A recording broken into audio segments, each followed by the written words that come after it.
psychological foundation of curriculum development.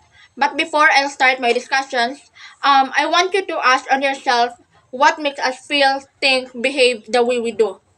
Why does sometimes there are people na mabait, masungit, or sometimes they treat people not nice, no?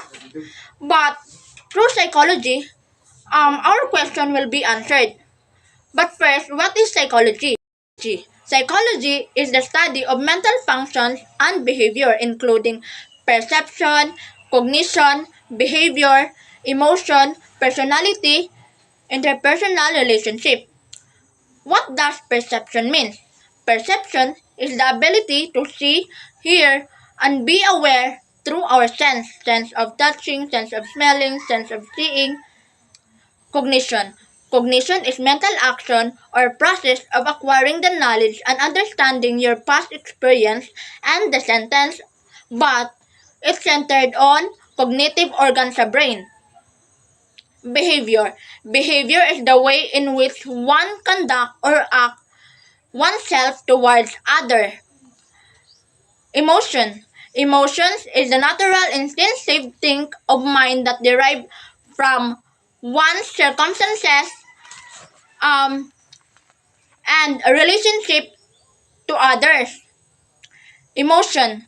Emotions refers to individuals' differences in characteristic patterns of thinking, feeling, and behaving. Interpersonal relationship. Interpersonal relationship is the social connection between two or more people. So, by that, psychology or by psychology,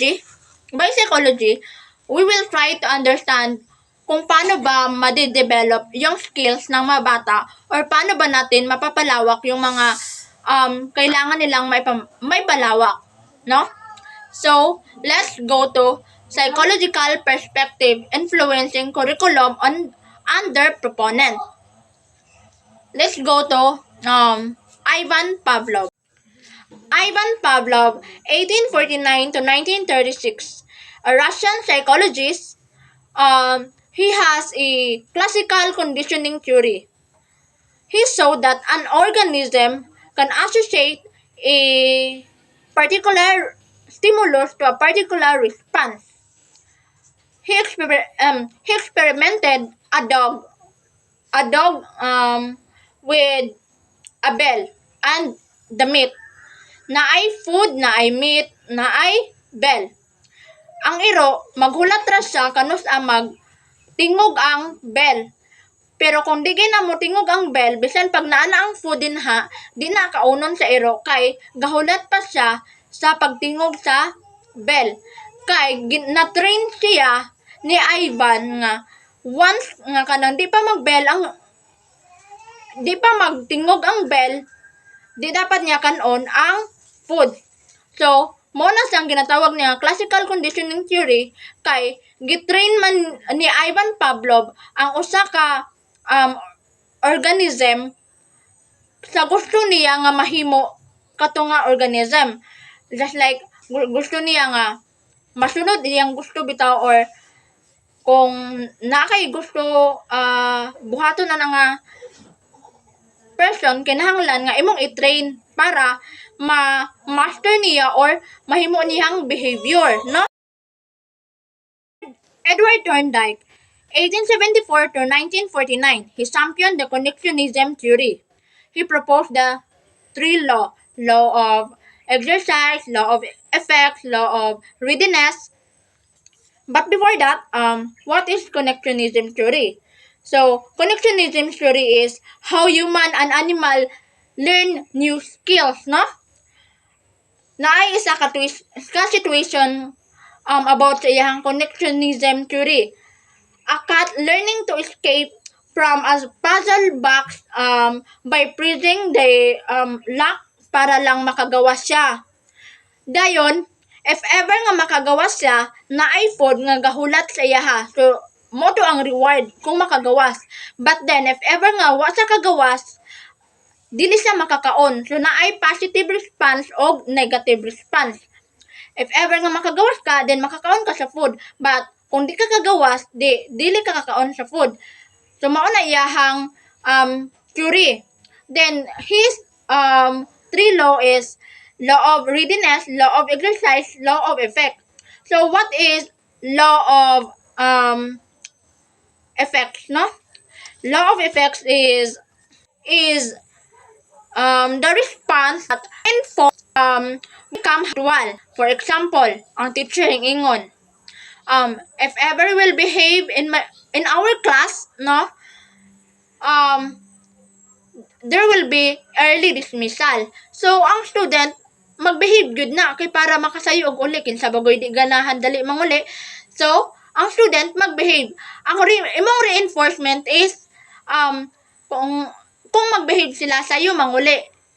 Ang result is ga-behave sila. So naay reinforcement para lang matuman ang imong gusto or ang imuhang tumong para sa ilahan, no? So let's go to law of exercise. Sa law of exercise na ay duha kang component, law of disuse and law of use. If ever moingon ka og law of use, your ability or your the response will be straightened, no? Praanang maayo ka mag-basketball, dayon ga-practice ka permi, ga-apil-apil kag liga, ga-apil-apil kag mga kalingawan about sa basketball. Then law of disuse is kung di nimo siya ginagamit, syempre mura bitog mataya nga di na din ka master or makaanam-anam nagkawala or di siya yun nga mawala gyud, but then magkaanam-anam og hina di na kay ka maayo ana. So mao na siya ang about sa law of exercise. So let's go to law of readiness. Law of readiness inani. There example is naay maestra tapos a teacher give to her student a algebra expression. Is it acceptable or not? Siyempre dili, no? Ngano? Kaya ang grade 1 student, di pa na nila makaya ang algebra. Kay ang kaya pa sa mga estudyante sa grade 1 is mga plus, minus, nga simple lang gani nga kanang plus siguro di pa kasi sila maayo. Ang ila lang makaya is 1 plus 1, mga inana. So, samot na ba kahag algebra? Imbis na makatabang tas ilaha, makadamage na nun tas ilahang nervous system. So, dapat di na to ginapugos ang estudyante. Do not jump onto hardest subject, no? Start to a simplest one. So, dapat mag-start sa pinaka kanang sayon-sayon, hantod nga maglisod-lisod. Di na to dapat bigla ato ang mga estudyante. So, inana ang law of readiness. Robert Gagné, 1916 to 2002, he proposed the hierarchical learning theory. According to him, learning is a step-by-step process. 9 events of instruction. First is gain the attention of the student. So, kung maghatag kag discussion or mag-discuss ka sa imuhang mga estudyante, first thing to do or first nimo nga buhaton is dapat kabalo ka nga ilang attention na sa imuha. Kay what if sige kag discuss diha, sige kag yaw-yaw, sige kag hatag og information, but then ilaha ding attention is na silang katapad, sige about silang makrush, no? Dayon ang imuhang gusto untay pasabot sa ilaha is nonsense, wa sila masabdan, wa ay nasud sa ilahang utok, no? So dapat yun kabalo na ta nga kinaunahan pa lang is nana sa ato ilahang attention. Next is informing the learners about the objectives, no? Dapat kabalo ang estudyante or mahatag nato sa estudyante kung unsay mga possible nga topic karong adlaw or lesson. Next is simulating or recall of learning. Pwede ta mag-conduct sa estudyante og pangutana like class, unsa imong nasabtan tong niagi nga discussion, meeting, unsa nga naba kay nahinumduman atong niagi. Kabasin di ay hingsulod siya sa imong klase nga way nahibalaan og hinggawas ra pod sa imong klase nga wala dapoy natun-an. Next is presenting information. In presenting information, dili lang kay dapat magpilit-pilit lang ka dito sa kanang blackboard nga og gusto nato ipabuhat sa estudyante. Tapos ang estudyante kay feel nila ay boring man ni oy. Ay pangit man ni. So, okay na kanang basta-bastahon na lang din nila, no? So dapat kita nga kanang future maestra maghatag jud og effort para ma-feel nila nga di boring ni nga kanang klase, active sila ana nga time, no? Para sa ma-enjoy na sila, naa pa yun sila natun-an. Next is providing guidance. In providing guidance, ang atong mga future student, daghan ka na silang mga pangutana. So, as is teachers, dapat ato nang mahatag sa ilahang mga kinahanglanunon o ilahang mga pangutana. Next is eliciting performance. Para mahibalaan nato kung silang ma-performance or gaapil-apil ba jud sila sa mga buluhaton, so pwede siya maghatag og activity para ma-evaluate nato nga kandiday siya nga estudyante is active, kandiday siya nga kwan is nana, no? Next is providing feedback. As a student, need sad nila og feedback gikan sa maestra, no? Para sa na motivation. Just like ang mga maestra nga, okay, ikaw maayo di ka na ha? Nana. Next is assessing performance. Diri nimo maingon sa mga estudyante or diri nimo iingon sa ilaha nga sakto ba ni ilang gibuhat or mali ba ni ilang gibuhat, no? Dirha. Tapos last is enhancing retention or share the knowledge, no? As a teacher, dili na nimo ikalang i-share ay imong nahibalaan ang sakto nga information. So dili na nimo ipang butang tanan nga gusto nimo ipang ingon. J. Piaget, 1896 to 1980, introduced the cognitive development theory, stages from birth to maturity.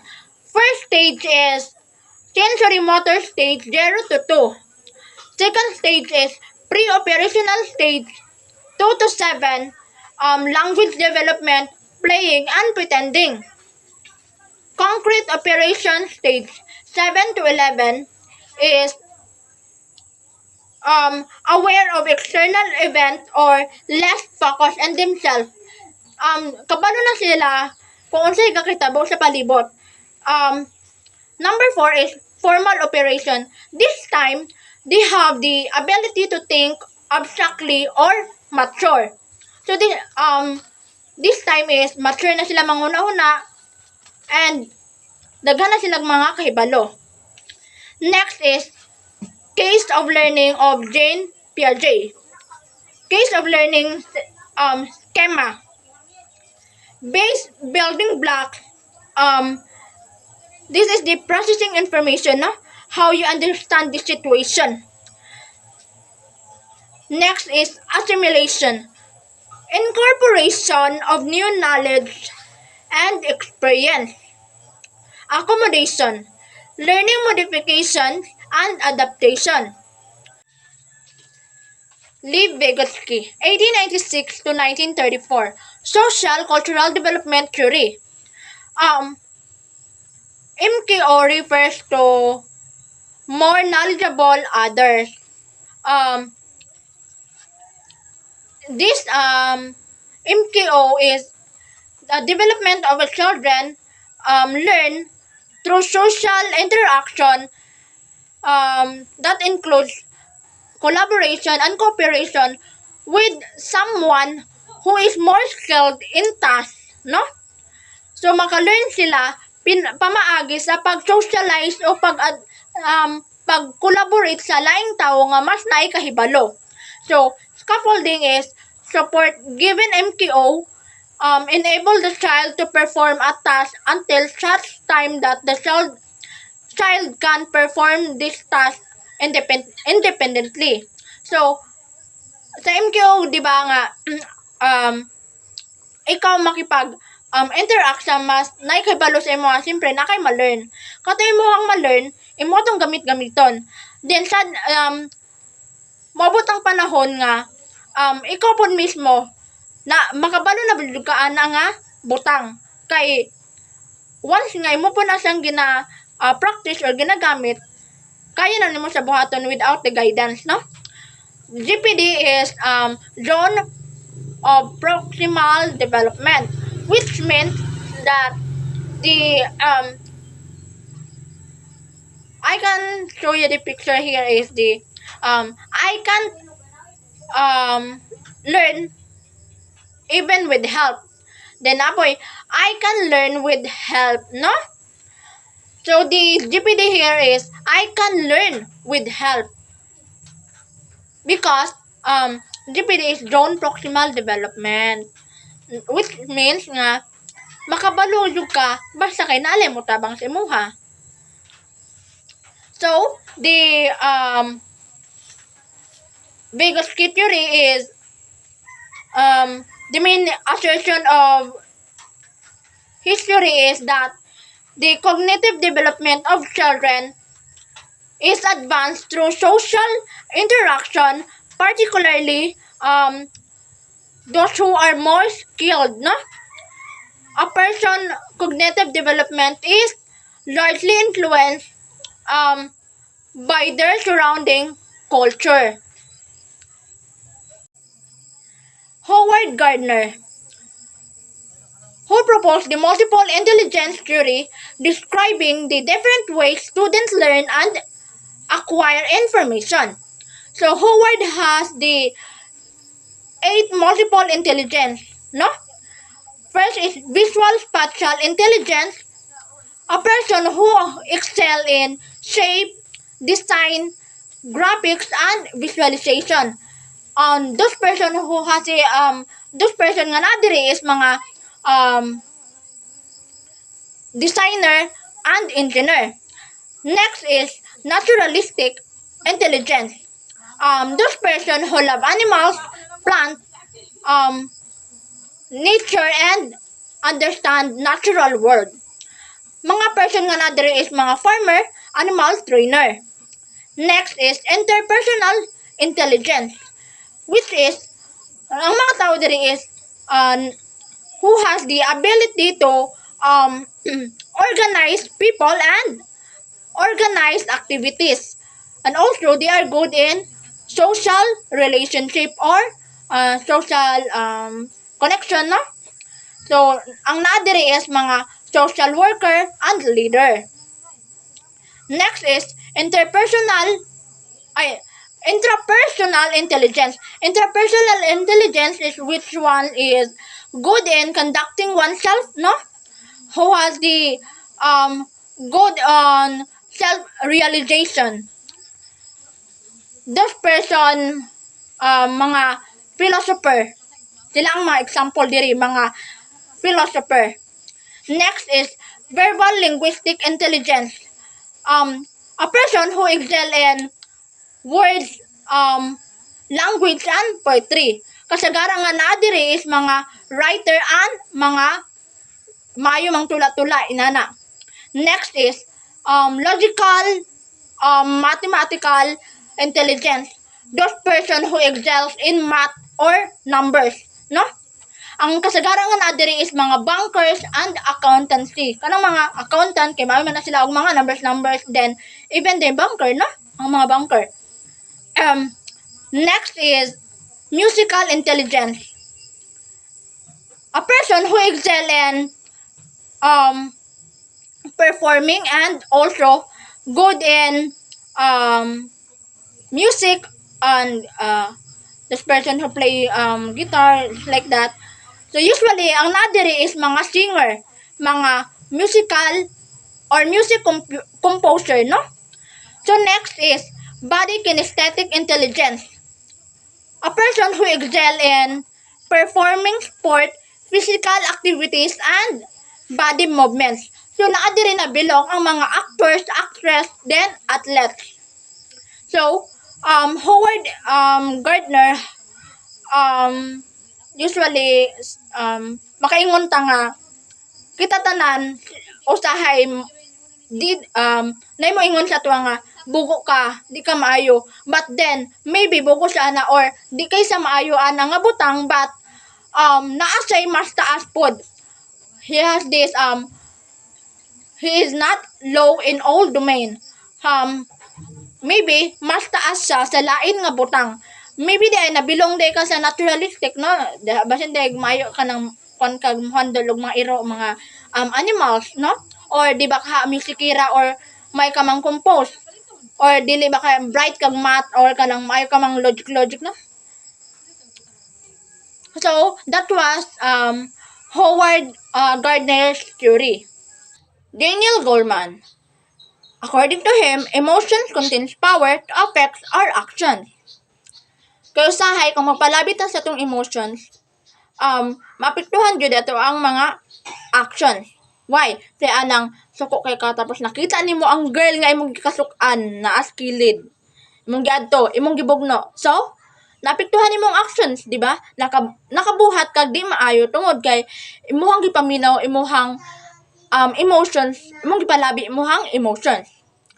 So, Daniel Goleman had this emotional quotient or emotional intelligence.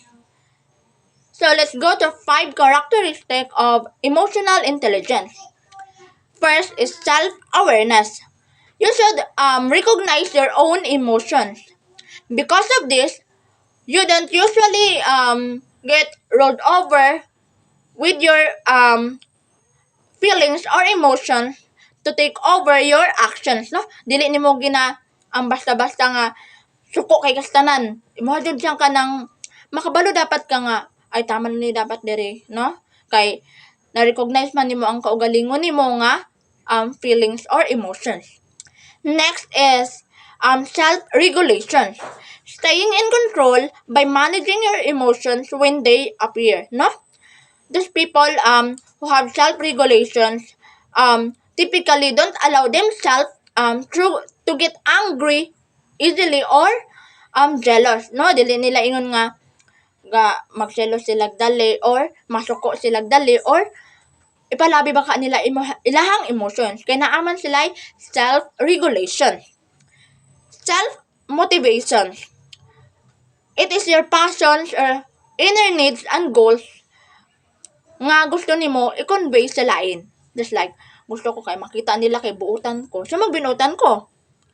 Gusto na ko kay makita nila nga maldita ko. So, magminaldita ko. Pinaagi sa ako ang mga gusto, sa ako ang mga self-motivation. Ako makonvey sa ilaha kung unsa akong dapat, kung unsa akong gusto ipa-abot sa ilaha. Next is empathy. Awareness of the emotions of others, no? It is your ability to identify with and to understand someone's needs, their feelings, emotions, no? Makabalo ka nga, ay nalipay ba to sa imuha or di nasuko ba na siya or wala. Naakay ka nang kahibalo sa laing emotions. Laing emotions sa mga tao, no? Next is social skills. It is your ability, the ability to pick up some jokes or mga sarcasm. But then, kung magkuan-kuan gitag mga sarcasm, dapat dadto pud sa mga di po kay dali ingon nga masuko kay nabay yo ingon nga dali ra bitaw kay masuko, mga sensitive kayo. So, be aware na lang. So, that is a Daniel Goleman's emotional intelligence theory. Gestalt theory by Max Wertheimer, Wolfgang Kohlers, and Kurt Kafka. According to them, learning is explained in terms of wholeness of the problem. No? Gestalt is a German word, means form or configuration. It focuses on idea of grouping. First is similarity principle. Objects that are similar to one another are grouped together. Proximity principle. Objects close to one another are grouped together. Principle of closures. Seeing an image with missing parts and filling them into complete the image in your head, no? Di siya kompleto pero imuhang sa imong utok is kompleto siya. Next is principle of good continuation. People perceive continuously flowing and smooth lines even with interruptions. No? Bisan og putol-putol pero para sa ilaha is gapadayon to. No, makita nimo Japon kung unsa jud ang naa jud ginapasabot or unsay naa gibutang nila. Figure ground perception, perceive image into figures, no? Or object and ground. So that is Gestalt theory, no? Carl Rogers, 1902 to 1987, non-directive and therapeutic learning theory. Established counseling procedures and method for facilitating learning. No? He also have this self-concept. It is about beliefs about ourselves. So, let's go to component of self-concept. Self-worth, self-image, idea self. When you say self-worth, it is how we see ourselves, no? Like what, worthy ba ko ani nga butang, worthy ba ni sa ako ang life, no? Do I deserve this? Nana, ang mga pangutana, no? Worthy ba ko nga pagkaanak? Worthy ba ko nga pagka-estudyante? Nana. Self-image. It is how we look at ourselves as human being, as a part of society, no? Kung unsa ba ka ilang panlantaw sa ato abuutan ba ta sa ilahang mata, buutan kanang maldita ba ta or selfish ba ta para sa ilaha, no? Self-image. Okay? Next is idea self. When you say idea self, it is what we would like, no? Ato ang mga goals and ambitions, no? Mga gusto nato nga makabuot nato sa ato ang kaugalingon. Unsa ato ang gusto sa ato ang kaugalingon. Idea self. So, that is Carl Rogers therapeutic learning or mga non-directive niya. Na? Abraham Maslow, 1908 to 1970. He have this self-actualization and classical theory of human needs. He put importance in human emotions based on love and trust, no? But I don't di na ko nini siya kanang topic og ayo kay naa naman siya kaugalingon dayon nga mag-topic ani si Mayfel ang mag